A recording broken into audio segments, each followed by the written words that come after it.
Thank you, Tony.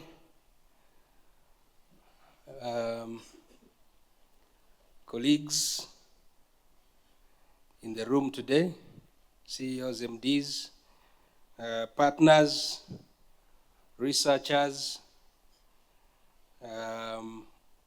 development partners in the room. You can see our insurance partners.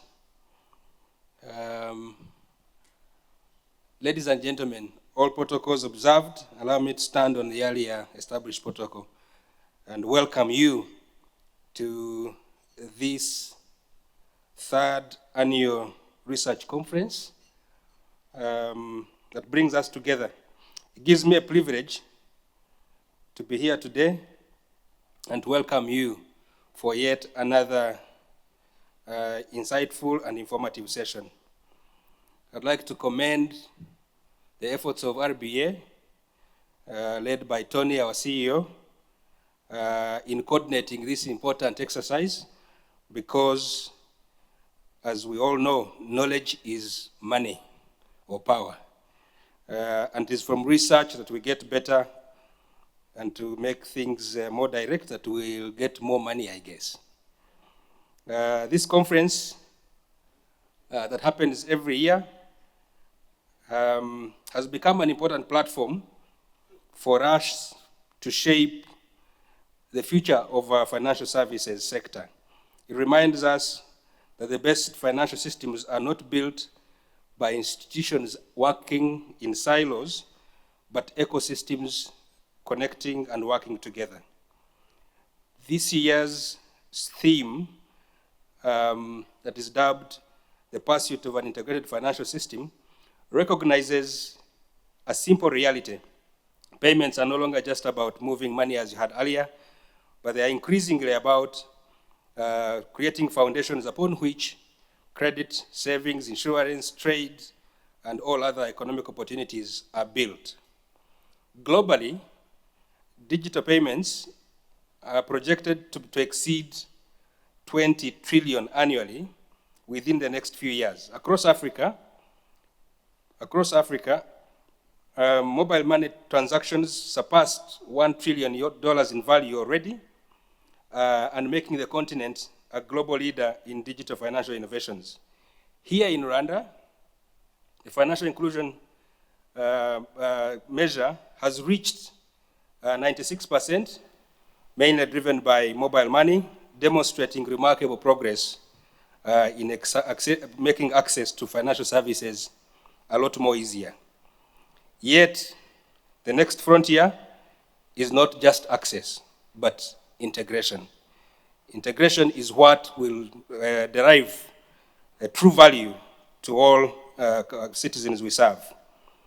How do we ensure that every payment made by a farmer, a trader, an entrepreneur, or a household becomes a pathway to broaden financial opportunities? How do we transform payments into data that we will use to make different decisions, including credit, particularly for SMEs that are the beacons of the economy? How do we connect financial institutions, insurance companies, fintechs, regulators, with technology providers and service providers to ensure that we build a financial system that is resilient, continues to be innovative, and that drives inclusivity? I don't have the answer, but probably through the research papers that you'll be going through shortly, we can begin to discover where the answer lies. I would like to commend the researchers who are going to present their papers today, the effort they went through, finding facts, making sure that whatever they're going to share with us today is backed by empirical evidence. It's not a small job. I want to commend you and thank you for being part of the RBA journey. I would also like to recognize at this point the colleagues in the room from other banking associations in Tanzania and Kenya. You're most welcome to join us. It is the cross-fertilization of ideas and building partnerships across the borders and with the neighboring countries that will make payments successful. To the authors, I commend you as you present your papers today.